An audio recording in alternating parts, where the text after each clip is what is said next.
Mago, chinyavada chavanoti rize, mosquito, nyuchi, zvinhu zvinoruma.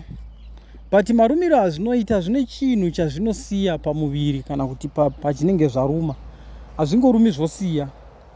Tinoona mago anosiya zvimborera. Mosquito inosiya tsvina. Nyuchi inosiya rumborera. Chinyavada chinosiya poison. Rize inosiya poison mumuviri wemunhu. Izvi zvinhu zvafanana nemunhu kana tikada kuzvifananidza nhasi panyika ino yatinorarama. Kune vanhu vari kufamba panyika pano vane mwoyo wakafanana nezvinhu izvi. Vandoda kutsanangura pano, pane vanhu vane zvirwere zvinofanana kana zvinoti kana zvirwere zvebonde, tinovafananidza nezvinhu izvi. Vanhu ivavo kana vaine zvirwere zvebonde, vanhu vanogona kusvika kwauri votadza kukutsanangura status yake kuti ndiri munhu akamira sei, ndine chirwere chekuti nechekuti. Ongouya orara newe, sometimes anotokudza ndiri kuda mwana, sometimes munhu wechikadzi kuti ndiri kuda mwanawo shamwari, ndiri nguva ndaingone nguva ndichitraya kuti ndite mwana. Iwewe neusweet tongue hunenge uchitaurwa nemunhu wechikadzi wopinda nemwoyo kusvika wazonoiswa rumborera kana tsvina kana kusiwa une chirwere nemunhu anenge achingoziva kuti ane chirwere asi wokunyebera kuti ndoda mwana, ndoda chii.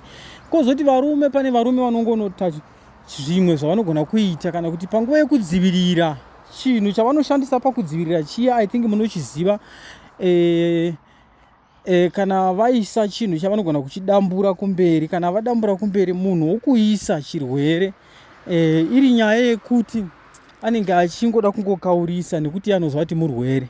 Saka ndinovafananidza nenyuchi, nerize, nemosquito nenyuchi. Vanhu ivavo havana mwoyo wakanaka, vane mwoyo wakaipa.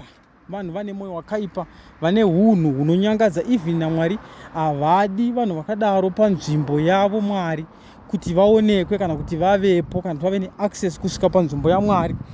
Guys, kana uchiziva kuti wane chirwere, taura chokwadi. Kana uchiziva kuti wane chirwere, dzivirira kuti usazoisa vamwe vanhu chirwere. Kana uchiziva kuti hauna chirwere, gara wakagadzirira kuti usaiswe chirwere neumwe munhu, because zviri mukati memwoyo wemunhu hatizvizive. Ndakadai nhasi ndosvika kwauri ndichizva kuti ndine chirwere, but ndinozokumanikidza kuti ndinoda kuuya kwauri ndisina kuvharidzira. Iwewe kana munhu akati ari kuuya kwauri usina kuvharidzira, zviripo zvokuvharidzira zvevanhu vechikadzi. Tora chokuvharidzira chako uzvise iwe, because iye kana asingadi ngarege hake. Umudze kuti kana usingadi rega hako, asi ini ndiri kuita so kuitira kudzivirira upenyu hwako. Vanhu vakawanda vanokanganisa upenyu hwevana vavo nekuda kwokuti vanenge vabatwa nezvirwere. Unozoshandira sei vana vako? Unozoshandira sei musha wako kana uchinge waiswa chirwere nemunhu ane mwoyo wakaipa?